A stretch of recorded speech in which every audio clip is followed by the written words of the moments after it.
Shana Shah going to give you. The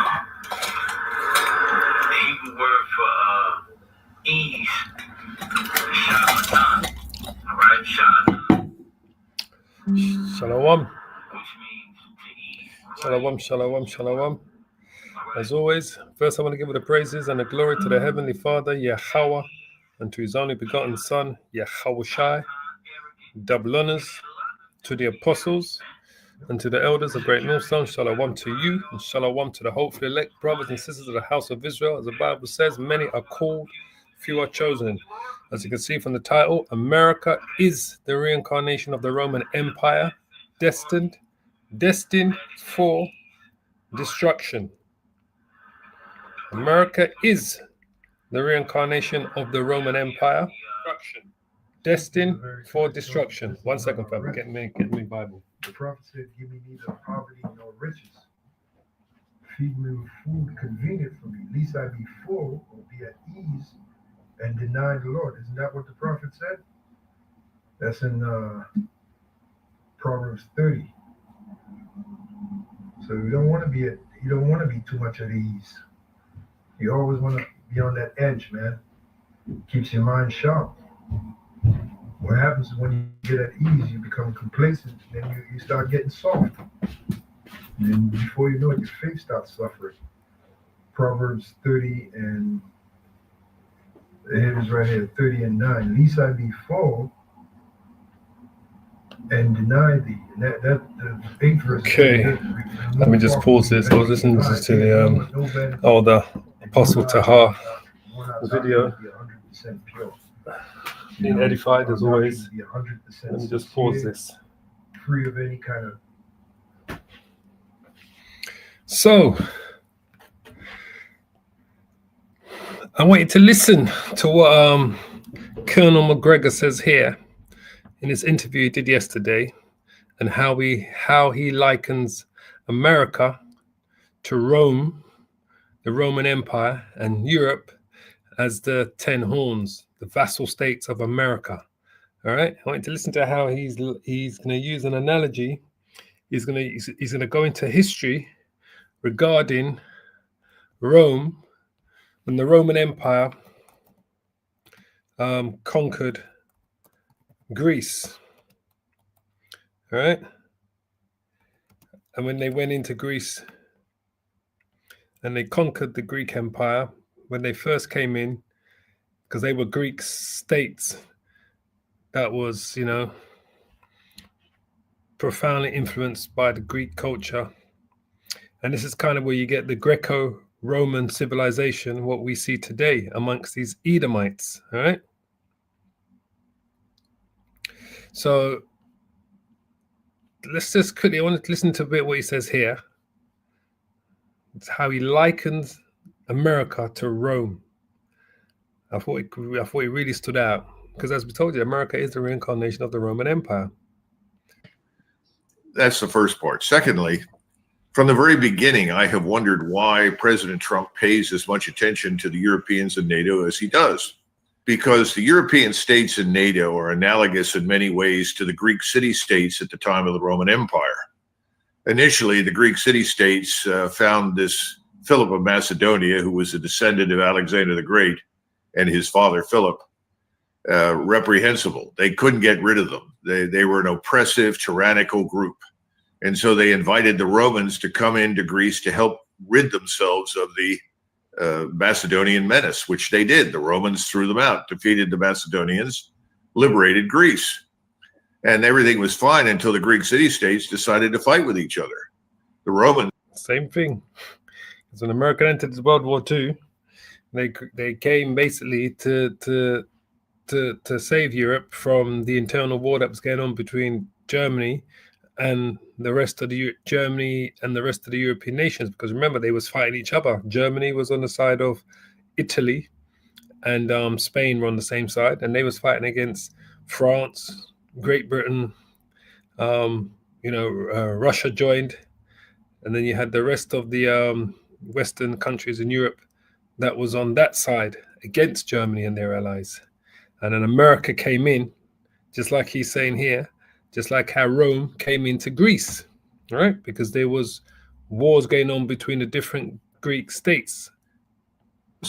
Intervened again and said, look, we didn't liberate you so that you could kill each other and disrupt trade and commercial development in the Eastern Mediterranean.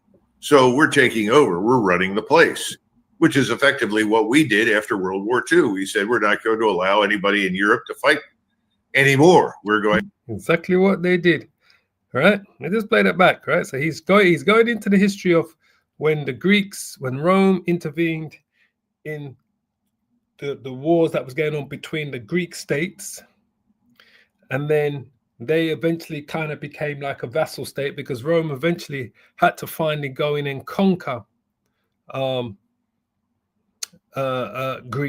these Greek states, and they all became tributaries to Rome, right? So he's using that analogy to compare what he sees going on today between America and these European nations. So let me play this back again. I'm going to let it play out this time, right? Invited the Romans to come into Greece for an oppressive, tyrannical group. And so they invited the Romans to get rid of the Great, and he found this Philip of Macedonia, who was a descendant of Alexander the Great, and his father Philip, reprehensible. They couldn't get rid of them. They were an oppressive, tyrannical group. And so they invited the Romans to come into Greece to help rid themselves of the Macedonian menace, which they did. The Romans threw them out, defeated the Macedonians, liberated Greece. And everything was fine until the Greek city-states decided to fight with each other. The Romans intervened again and said, look, we didn't liberate you so that you could kill each other and disrupt trade and commercial development in the Eastern Mediterranean. So we're taking over. We're running the place, which is effectively what we did after World War II. We said we're not going to allow anybody in Europe to fight anymore. We're going to establish peace. These are the guidelines. The Greek city-states became irrelevant because they were just other members of the greater Roman Empire. Well, this is going to sound harsh, but that's true for Europe and the United States today. And the Europeans have gone to great lengths to make themselves permanently dependent upon us for their survival, not just militarily, but I would argue also economically. Now, that may change as a result of the recent events, but why should President Trump pay any attention to the NATO allies? He should get them into a room and say, this is it. No more war. We've had it. We're going to end it. These are the terms to which we are prepared to agree. If you don't like it, well, there are things we can do because you are dependent upon us. We can make life very miserable for you. That's what Eisenhower did in the aftermath of the Suez Crisis. He made it clear to the British and the French and others, if you don't get the hell out of Egypt and let this thing alone, then we are going to take measures against you, which are going to pull the rug out from under you financially. I guess my point is that for all the bluster, all the big talk that comes out of Trump, he behaves like a pussycat. Oh, won't you please sign on for this? We'd like your input. We want you to join us. The hell with that. We have no interest in this war in Ukraine. We never have. We have no interest in Ukraine other than stability and peace. That's what should have been stated right up front. Instead, we were dragged into this ridiculous anti-Russian crusade, largely because of the people that were running the Biden administration, and many of the people running this administration are no different. They adhere to the same principles, the same thinking. You know, it's not just Israel über alles. It's we're going to demand that Russia commit suicide before we do business with them. It's insane. It's all got to change. But he doesn't seem to be a free agent. He doesn't seem to be able to act decisively on his own in the interest of the American people. Well, and so that's because, we said this before, that we believe more likely that the Russians have got something on Trump. But ultimately, as the scripture says, America will go to war against Russia, all right? Because that's going to be the catalyst. That's going to be the main event in World War III. The catalyst is going to be, Israel. The least of the flock is going to draw them out. But the main agitators, all right, the main players are going to be Russia and America and their allies. So he was there comparing, showing you, he was going back to the history between the Greek and the Roman empires, right? Whereas, the Rome came in to try to settle the wars that was going on between the different Greek states. And once they did, they still was still at odds with each other, the different Greek states and rulership. So these are the times, like during the times of Antiochus, the great Antiochus Epiphanes, Antiochus Philopator, during the times of what's his name, Cassander, during the times of the Ptolemies Empire as well, right? All the different Ptolemy rulerships as such. But this is when this was going on, basically. So he was likening what he sees today going on between America and these European countries, because Europe is divided, is the same thing that he was likening it to the same events that was taking place during the times of the Roman Empire, when Rome, finally came in and took control of Greece, basically, which was around 150 BC. Where it completely, I think it was called the Battle of Corinth, where they completely destroyed it and they annexed the mainland of Greece, basically, and then they became total tributaries to the Roman Empire, basically, as such. So it was surprising that, the way that he was relating and liking those events to the events that he sees today. And the reason why I say that is because America is the reincarnation of the Roman Empire, and those NATO nations are the 10 horns, right? Those European nations are the 10 horns that the Bible speaks of. All right. So if we go into, hold on, we're going to quickly go into a bit of that history. And this is why, Rome became sort of known as the Greco-Roman Empire. All right. There's a massive history that goes back between the Romans. Well, they were ultimately, they all were Edomites as such. By that point, by the time Rome took control, Greek was now fully controlled by Edomites as such. During that Hellenistic age, basically. So you had a lot of history between the two nations, right, and between the two empires. So Daniel spoke about this fourth beast, all right? Where is it? Daniel's chapter 7. There we go. All right, this one kind of goes straight to the point. He spoke about the four great beasts, which were going to be four famous great empires that was eventually going to lead us to the fourth one, which would have been the Roman Empire. So in here, the book of Daniel, chapter 7, verse 17, when it says, these great beasts, which are four, right, are four kings which shall rise out of the earth, right? Now, this goes back to the vision that Daniel had. So I think it's at the beginning of it when it speaks about it. Yeah, it's at the beginning of Daniel 7, but we won't need to go to it, basically, because at the beginning of the chapter, but I kind of want to start here. And we'll just so these are the four kings which shall arise out of the earth, all right? So Daniel spoke clearly about these four beasts, which he saw, which I think was Nebuchadnezzar. Yeah, it was Daniel. I keep thinking Nebuchadnezzar. Daniel. Yeah, it was Daniel's vision. Yeah, this is here, because I know Nebuchadnezzar had a vision as well regarding the gold, the statue, but this is Daniel's vision that he had here, right, in Daniel chapter 7. And the first, he says the first was like a lion, right, which represented the Neo-Babylonian Empire. And he said the second was like, what was it, a bear, which represented the Persian and the Medes Empire.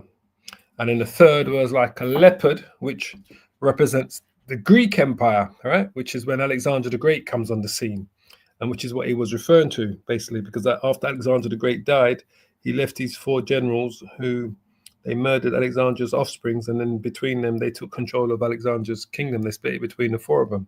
And then them themselves became enemies to each other because they were fighting wars. You have in the scriptures, it speaks about the 6 Syrian wars.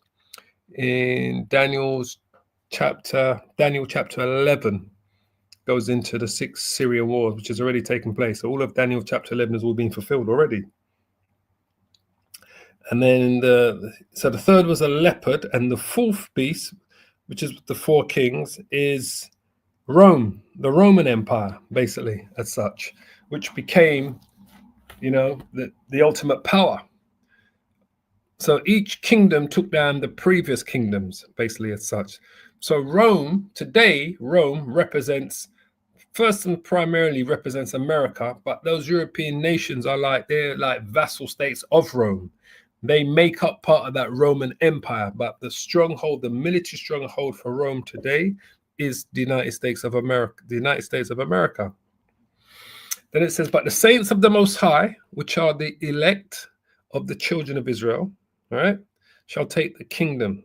So this is going to be the ultimate end game. For all that said and done, the Lord's saints, starting with the 144,000, all right, which are the first fruits, 12,000 from each of the 12 tribes, the elect of the Most High's people, and then the rest of the saints, the elect men, are going to take the kingdom and possess the kingdom forever, even forever and ever. Now, what kingdom is this speaking about? We're going to take Esau's kingdom, but the kingdom that we're going to possess is the kingdom of heaven, which is coming to earth, basically. As we always say, just say the Lord's Prayer. Our Father who art in heaven, hallowed be thy name. Thy kingdom come on earth as it is in heaven, right? The Lord's kingdom is coming to earth. And it's going to be an everlasting kingdom. But the power that's going to be in charge at that time is going to be what we know today as an empire that's going to be considered the reincarnation of the Roman Empire, which is America, and the European states, which are all literally vassal states to America. All right, they all make up the European Empire, right? The Roman Empire. Britain is part of that Roman Empire. He says, then I would know the truth of the fourth beast, right? Which was diverse from all the others, exceedingly dreadful, whose teeth were of iron, and his nails of brass, which devoured and brake in pieces and stamped the residue with his feet. Because the Roman military, you see, they'd never seen a military as organized and as powerful as Rome was during these times, going back, from 100 BC, leading up to the times of Julius Caesar. You had the what do you call them? The triumphant. The triumphant. I'm pronouncing it right. With the first triumphant with Julius Caesar, triumphant, Julius Caesar, Pompey, and Crassus. Right? Yeah, Julius Caesar, Pompey, and Marcus Crassus, right? They made up the first triumvirate of the Rome. So that's when Rome came to like the pinnacle of its power, because that's when it became known as an empire now, right? Because before it was known as a republic. And this is where the Caesars now became the power. The power seat now was kind of held in Caesar. Caesar's rulership became the power seat. So they all became known as Caesars because Julius Caesar was the first, ruler of the empire as a Caesar, overall ruler. And then all of the other rulers that became known as Caesars just took on that name. That it was like a title, basically, right? So the first triumvirate came together around 65 BC, around that time, basically. And Caesar was the last of the three that survived, basically. All right. Pompey was known for his military prowess. So was Caesar. Julius Caesar was known, and Marcus Crassus was the one that had the money. Right. Basically. And Crassus was the first one to die out of the three.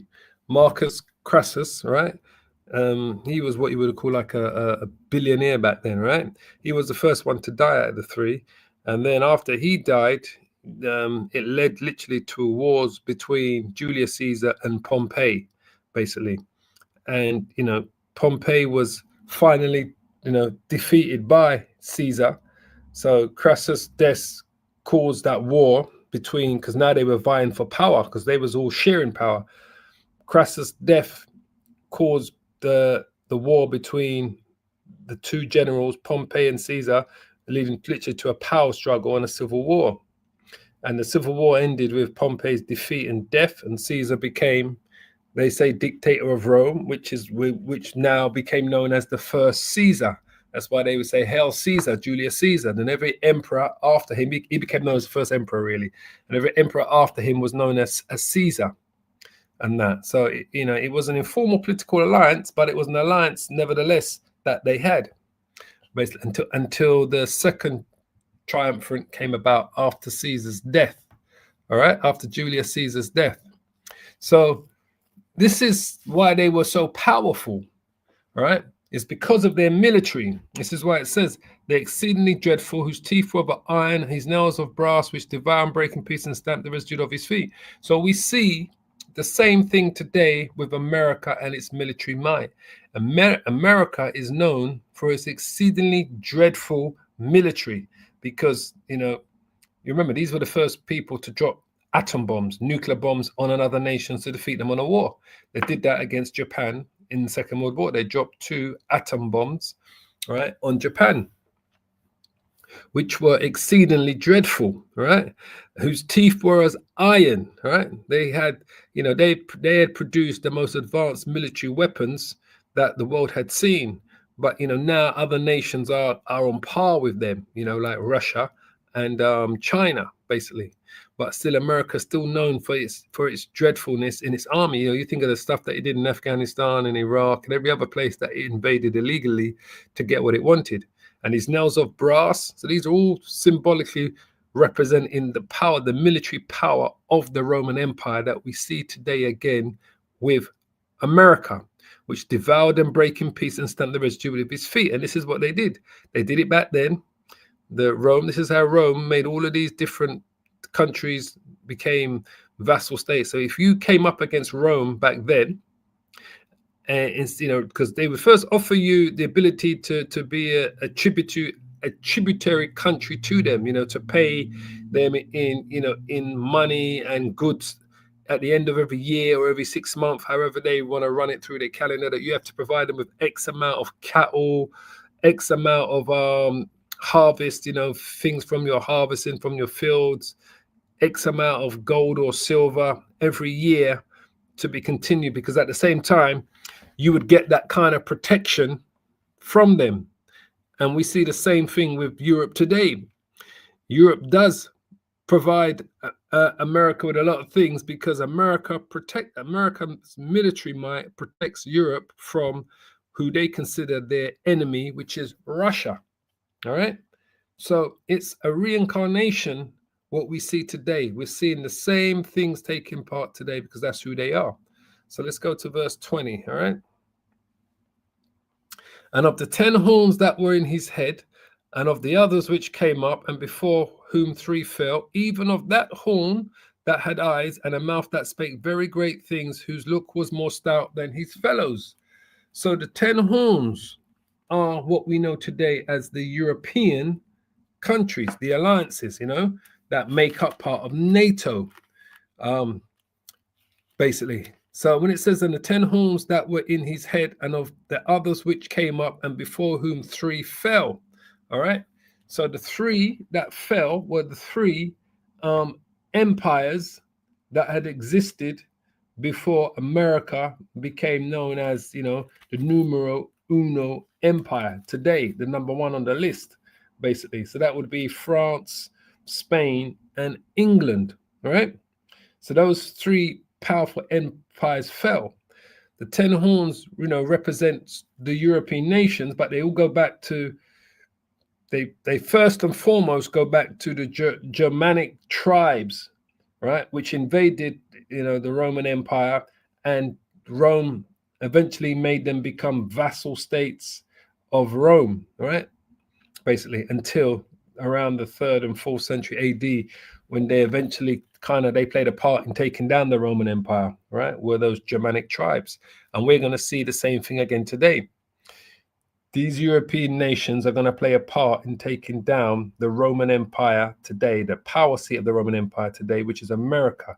Those Germanic tribes, those 10 horns, which are those European nations today, back then, they will be known as the, what do they call them? The Visigoths, the Vandals, the Lombards, the Alamanis, the Ostrogoths, the Burgundians, the Franks, the Jutes, the Angles, and the Saxons.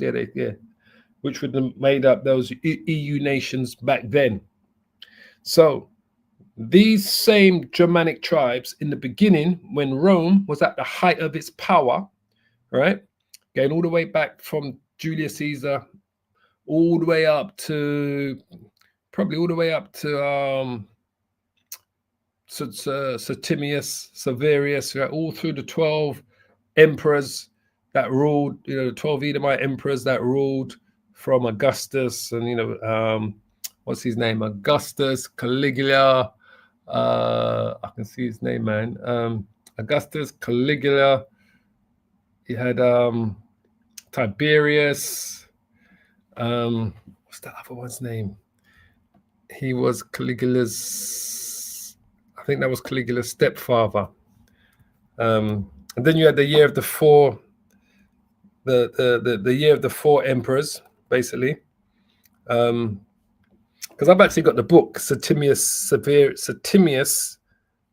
It's called Septimius, who wrote the book regarding these 12 emperors. Caligula, Claudius, that's the one I'm thinking of. Right? Claudius. I said Tiberius, didn't I? Nero, that's what we believe Trump is, the reincarnation of Nero. And then you had the year of the four emperors. Those ones are always easy to remember: Galba, Otho, Vitellius, Vespasian. And then obviously Vespasian's two sons, Titus and Domitian. I always get caught in between Caligula and Claudius because they both begin with C. But yeah, so those are the 12 emperors. And then you had, after that, you had, what's his name? He was considered the first Negro Israelite emperor of Rome. I forget his name now. I can see his thing. Nerva. Then you had Nerva, and then you go through the rest of the emperors, Hadrian, and I can't remember them all. But anyway, so, and then it leads up to, you get the one in Gladiator. I forget his name. The one that they had played in Gladiator. He was a Jake as well. And then you had the emperor, Septimius Severus. And then you're kind of leading up to the 3rd century, around about the 3rd century. Yeah, about the 3rd century AD is when these Germanic tribes, right, took down, this was kind of the beginning of taking down of the western part Roman Empire, basically. All right. Is it Caracalla? That was the one in the movie. Caracalla was the one in the movie. All right. That's the one. I think that's the one that Denzel Washington played. Caracalla. Commodus is the one I was thinking of. Commodus is the one in the first Gladiator movie. Caracalla was the one in the second Gladiator movie, basically. Because Septimius Severus was just before Caracalla. I'm not sure if he was just before or 2 emperors before him, but it was kind of during the 3rd century AD, and I think it was around the time of Constantine, just after Constantine the Great, which is around 300 AD, is when they got taken down, basically, when the Roman Empire on the western side became no longer a power, basically. So, and who took them down? Because the point I'm trying to make here is those Germanic tribes, right? The Germanic tribes, which are the 10 horns that you see there, right? So 300 years later, the Germanic tribes took down Rome, right, and its power on the western side. And then the only power that was in play now was the Byzantine or the Byzantine Empire, which they referred to as the eastern part of the Roman Empire, which was ruled by Jake. That was a power itself on the eastern side, but on the western side, it was taken down, completely taken down by the Germanic tribes. So the point I'm trying to make here is that the 10 horns are those Germanic tribes. And the reincarnation of those Germanic tribes today is these European nations. And yes, they're going to play a part in the taking down of Babylon, Rome's stronghold today again. That's what I said. There's no new thing under the sun, right? So they're going to once again play a major part in taking Rome down, taking down Rome's power, which is America, Babylon the Great. And we know that when we go to, I'm going to come back to Daniel 7, just working in the spirit. I'm going to come back to Daniel 7, but we know that from Revelation. I won't say revelations. I said, stop saying revelations. Yeah, it's Revelation. Revelation 17, right? Just so I'm going to show you. This is part of the end time. We're going to go back to Daniel 7, right? This is part of the end time prophecy, right? When it says there, and the 10 horns, those are the same 10 horns we're reading about in Daniel 7. All right, because back then they were known as the Germanic tribes. Today they're known as the European Union. And the 10 horns which thou sawest upon the beast, right? The beast is NATO, right? And the 10 horns are part of NATO, right? These shall hate the whore. The whore is America, right? Which is the reincarnation of the Roman Empire, which is the military might of the Roman Empire. So back then, Rome itself was the might of the Roman Empire. It showed all of its power because it was this metropolis, if I'm pronouncing the word right, metropolis city where all different nations live. So there's no new thing under the sun, right? Yeah, it was like a metropolis city. That's what they call it. And today they call it the melting pot, America. All right, it's a metropolis, yeah, which is like a large city, basically. So London would be considered a metropolis, and New York City would be, Babylon, America, because America is known as that great city, as the whole place is known as that great city in the Bible. London would be kind of considered a metropolis because it's made up of many immigrants of different nationalities and backgrounds live in London today. But America is the ultimate metropolis. That's why it's known as the metropolis. That's why it's known as the melting pot. So the 10 horns which thou sawest upon the beast, right? The 10 horns is what we know today as, like I said, the European nations, right? Saw upon the beast. The beast is NATO. The 10 horns are part of NATO. These shall hate the whore. The whore is America, Babylon the Great. That's Rome. That's Rome's stronghold, right? That's the reincarnation of the Roman Empire's stronghold is America. And shall make her desolate and naked, you see? So just like how they played a part in taking down ancient Rome, the 10 horns, they're going to play a part once again in taking down the reincarnation of the Roman Empire, its military might and stronghold, which is the United States of America. So there's no new thing under the sun. They shall make her desolate and naked and shall eat her flesh and burn her with fire.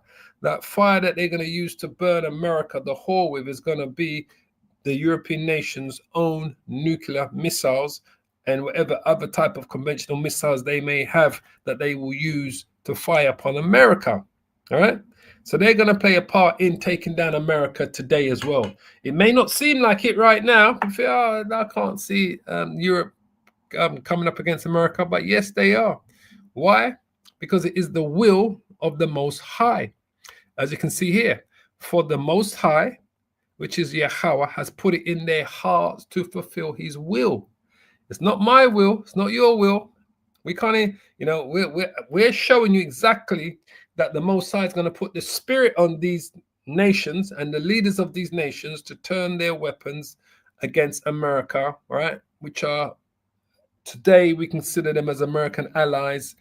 In the near future, they're going to become enemies of America, and they're going to turn their nuclear missiles and their conventional missiles against America, and to agree and to give their kingdom unto the beast until the words of Yahweh shall be fulfilled.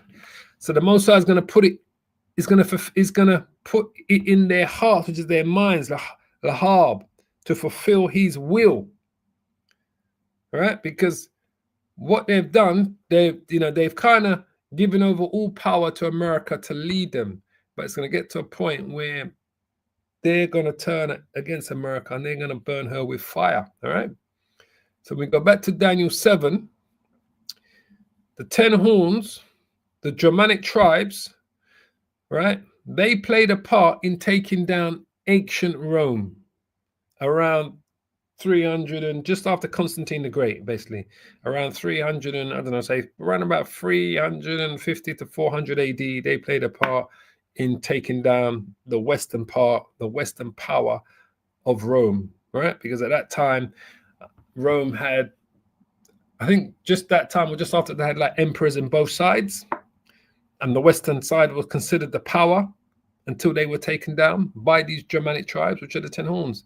It says, and then it says here, and of the others which came up, and before whom 3 fell. So the 3 that fell, this is after the Germanic tribes, is the French Empire. This is during the 15th, 16th, 17th, 18th century. The French Empire, the Spanish Empire, and the English Empire. All right. These are the 3 that fell. And even of that horn that had eyes, right? That horn that had eyes and a mouth that spake very great things. That is America, Babylon the Great. All right. And as Trump is showing you, right? When he speaks very great things regarding America, how great America is, and that is another better place than America, and no one's got no better military than America, and America can take down any country, and if any country doesn't want to agree with America, America will go to war with them or cut them off or, bring sanctions against them and this and that. Very great things, and mainly against the lesser countries. Oh, we're going to invade Venezuela, we're going to invade Colombia, We went into Afghanistan on a lie. We went into Iraq on a lie. We we invaded Libya with the NATO allies on a lie. This has been constant, right? And many more other countries that I can't even think of that America, if you listed the amount of countries that America's invaded since the Second World War, it's probably about 24 countries since the Second World War. From Vietnam to the Korean War. They've been everywhere, these devils, because they speak very great things, whose look was more stout than his fellows, all right? More terrifying than his fellows, his look. What's I going to go to? Revelations. I think it's in Revelations. I'm going to show you something. Yeah, here it is. In Revelations 11,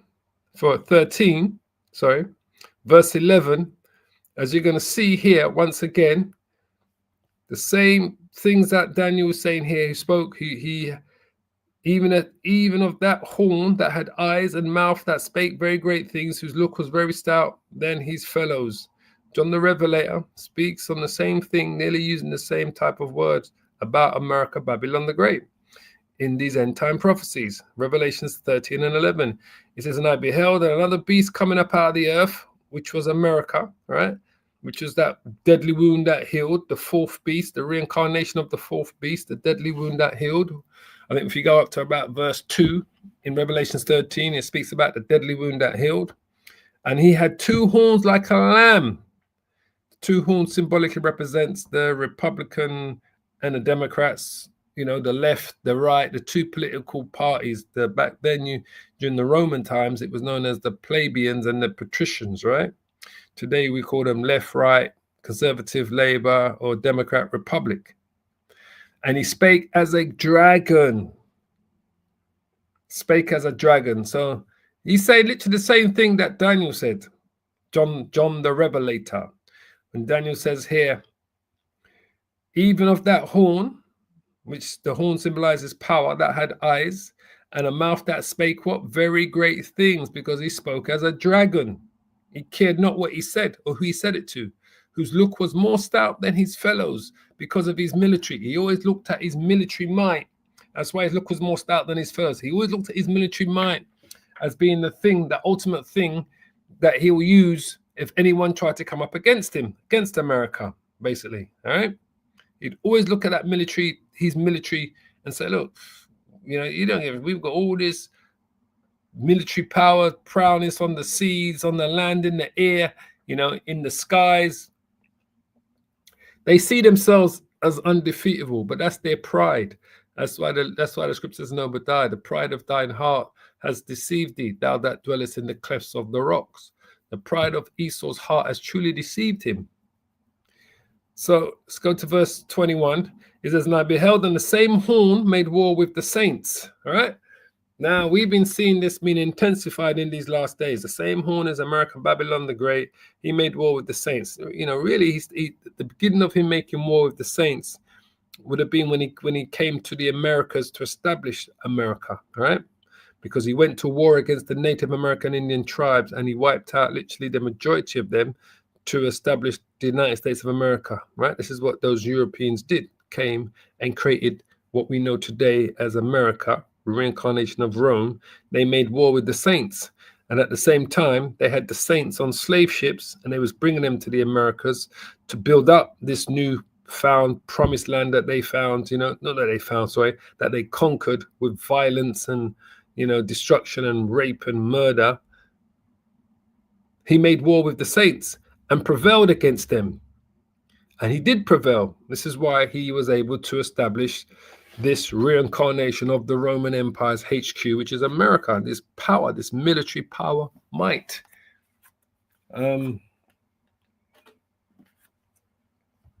So he prevailed against the saints, which are the Lord's people. But that's only going to take place until what? Until the Ancient of Days came. So this is to come.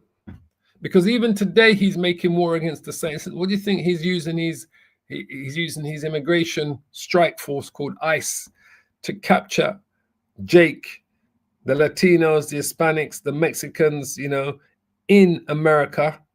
And he's rounding them up, putting them in detention centers, and he's deporting them, and he's even today he continues to make war with the saints. But that's only going to go on until the Ancient of Days come. But when the Ancient of Days comes, which is really going to be his son, because the Ancient of Days is the Most High God. That's Yahweh, all right? So it's the Son that's coming in the name of the Father, Yahweh. So when it says until the Ancient of Days came and judgment was given to the saints, judgment was given to the saints of the Most High, and the time came that the saints did what? Possess the kingdom. So that time is coming. But it's only going to start with the elect of the children of Israel. Not all Israel is going to be saved.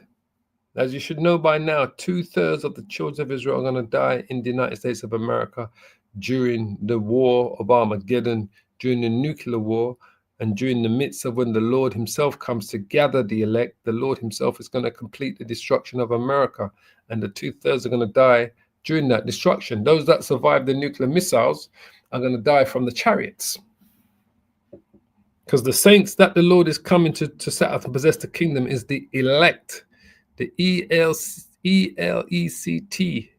the elect of the Lord's people. Thus he said, the fourth beast shall be the fourth kingdom, which is, or shall I say, was the Roman Empire upon the earth, right? Which shall be diverse from all kingdoms, which it was. What really made it diverse was its military prowess. And shall devour the whole earth, and shall tread it down and break it in pieces, because the reincarnation of that fourth beast is here today, known as the United States of America, right? And its vassal states. And the 10 horns out of this kingdom are 10 kings that shall arise, which we spoke about, the Germanic tribes. And another shall rise after them, and he shall be diverse from the first, and he shall subdue 3 kings, right? The 3 kings represent the 3 empires that we spoke about earlier: the British Empire, the British Empire, the French Empire, the Spanish Empire, right? And he shall speak great words against the Most High. All right. And we see a lot of that we see now taking place with this AI technology, because they look at AI as being their God.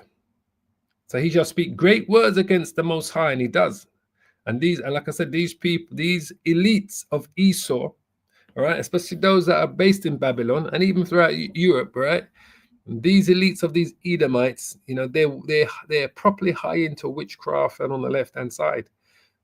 And they do speak great words against the Most High. This is why they promote everything that's against the Most High. From the alphabet community that they promote, right? To this type of living, to the foods that they give you, the processed foods that they've poisoned, right? They believe that they are God, that they're, you know, they want to give you all type of, you know, everything's going to be bioengineered by these people, until ultimately, as we always tell you, the end game is what? Is the chip, the total control. They want to be the controllers of your every move and every step and your every breath, right? So they speak great words against the Most High, and shall wear out the saints of the Most High, which is what they are, because we're totally worn out, man. We're tired. We are tired, man. We're all tired. The apostles are tired. The prophets are tired. The elders, the bishops, all the prophets of Yahweh, we're tired. You know, we're not tired of doing the work, but we're tired of Esau. And we're tired of the things that he continues to do and continues to get away with. But we know that we have to be patient. As the scripture says, wait ye, I think it's Micah chapter 7, wait ye upon me, the Lord said, until I rise up to the prey. So we got to be patient. You know, we're tired of this man. We're tired of everything that he's doing. Every day we get up, it's like Groundhog Day. So, oh shit, we got to deal with these Edomites again. We've got to listen to their foolery. You know, we got to work through their system. You know, we got to accept certain shit that they're doing. We're tired of this man. We're not tired of the Lord's work, but we're tired of this man. And he shall wear out those saints of the Most High. And he has worn us out, man. I don't know about you guys, but I truly feel worn out by these people, man. And everything I see about them, it just wears me out, man. I'm like, how long, Lord? How long? But I know I have to be patient, patient, patient. That's the key. And think to change times and laws, which is what he's done. He's changed everything to fit his lifestyle, his wicked lifestyle. This man went from having, you know, from having in his law books the act of sodomy has been a crime, to him now making it a law that is legal now for them to do all that madness. Seriously. And they shall be given into his hand until a time and times and a dividing of times, which is what happened. That time and the dividing of times, you know, symbolically represents the 350 years of slavery, you know, then 100 years of Jim Crow. We're tired, man, truly. But we know the end is great for us. We just got to hold on. It's like being on a roller coaster ride and Esau's sitting behind you on the roller coaster and keeps whacking you in the head with his stick.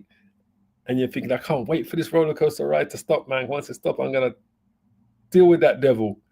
So Esau's roller coaster ride is coming to a sudden end, a sudden shock.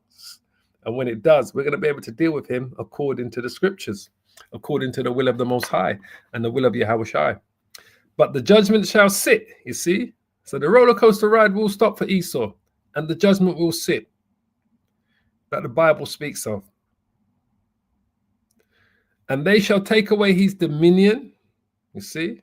Once the ride stops for Esau, boy, we're going to take away his dominion, to consume and to destroy it unto the end, because Babylon is going to become a human altar, a human sacrifice to the Most High. I still believe that people still don't comprehend the amount of destruction and damage the Most High is sending his son to come to do. I don't think people can still comprehend. I don't think they believe it. I mean, we're just about able to comprehend it. We can see it, but even us ourselves, we're not going to truly be able to comprehend the destruction until it takes place. But we know it's coming, and we know it's going to be the most devastating thing this world has ever witnessed.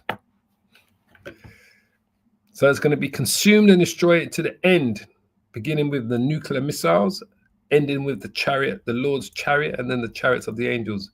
And the kingdom and dominion and the greatness of the kingdom are under the whole heaven shall be given to the people of the saints of the Most High, the saints which are the elect of the children of Israel. So the kingdom and dominion that this man ruled over, this whole planet Earth, and the greatness of the kingdom, the greatness of this earth is absolutely beautiful. It just needs to be in the right hands, the right rulership, a righteous rulership. Under the whole heaven shall be given to the people of the saints of the Most High, whose kingdom is an everlasting kingdom. There's no Gog and Magog coming up and rising up out of the mountains or out of the Caucasus Mountain and coming down after 1,000 years to wage war with the Israelites. It's not going to happen. This world is going to be so subjugated under the children of Israel. And remember, we're going to possess spiritual powers. We're going to be immortal. We're going to be able to fly. We're going to be able to create balls of fire from our hands, laser beams from our eyes. We're going to be able to we're going to have such spiritual power. Even the thought of rising up against the children of Israel, it won't even exist in a man's mind, because in the kingdom of heaven, they're going to see people that can do these things that they was only able to see when they was watching their superhero movies on TV. Now they're going to actually see these people. But it's going to be an everlasting kingdom, and all dominions shall serve and obey him. Every dominion, every nation that survives the destruction and the judgment, all the remnants of these nations are going to serve and obey the children of Israel in the kingdom of heaven that's coming to earth. Every dominion, not some of them. All of those that survive the destruction and the judgment on Judgment Day of the other nations, they're going to serve and obey the elect of the children of Israel, starting with the 144,000. They're going to obey all the Israelites, but the governing body are going to be the 144,000 men with the 12 disciples, ruled up, taking charge of one of each disciple of each of the 12 tribes of Israel. King David on his throne, sitting on his throne in Jerusalem, Yahushua alongside King David on his throne in Jerusalem. It's going to be a beautiful time. Here too is the end of the matter. See, this is the end of the matter. So if you're able to receive what's been taught regarding the nation of Israel, the elect, how this is all going to play out, no matter what takes place between now and the Lord's coming, you understand how it's truly going to play out. And your spirit should be, your spirit should be on a high to do the Lord's work. As for me, Daniel, my cogitations much troubled me, and my countenance changed in me, but I kept the matter in my heart. Because these were visions that were given to Daniel. He didn't necessarily understand them, but he saw the war, he saw the bombs, he saw the chariots, he saw the deliverance. You see a lot of things, but he wasn't necessarily able to truly understand what was going on. But he saw a lot of heartache, a lot of death. He saw salvation. It's going to be a beautiful day, man. Like I said, man, we just got to pray that Yahweh Bashim, Yahweh Shai, keeps us and does not take the Holy Spirit from us, man. And that he's patient with us and has mercy on us. So it's going to be a beautiful day. So, going back to what I saw when he was comparing the Roman Empire, when he was saying that, right, I was like, wow, look at that, boy. That's like the Spirit jumped on him to say that. The Roman Empire, or analogous in many ways to the Greek city-states at the time of the Roman Empire. See? NATO, or analogous in many ways to the Greek city-states at the time of the Roman Empire. Initially, the Greek city-states found this Philip of Macedonia, who was a descendant of Alexander the Great, and his father Philip, reprehensible. They couldn't get rid of them. They were an oppressive, tyrannical group. And so they invited the Romans. We're Edomites. And we're living under that oppressive, tyrannical group today, which are known as Edomites. Esau, Edomites. Get rid of them. They were an oppressive, tyrannical group. And so they invited the Romans to come into Greece to help rid themselves of the Macedonian menace, which they did. The Romans threw them out, defeated the Macedonians, liberated Greece. And everything was fine until the Greek city-states decided to fight with each other. The Romans intervened again and said, look, we didn't liberate you so that you could kill each other and disrupt trade and commercial development in the Eastern Mediterranean. So we're taking over. We're running the place, which is effective. That's America. Today, we're running the place. We're taking over. We're running the place. That's Babylon the Great, the reincarnation of the Roman Empire. The Eastern Mediterranean.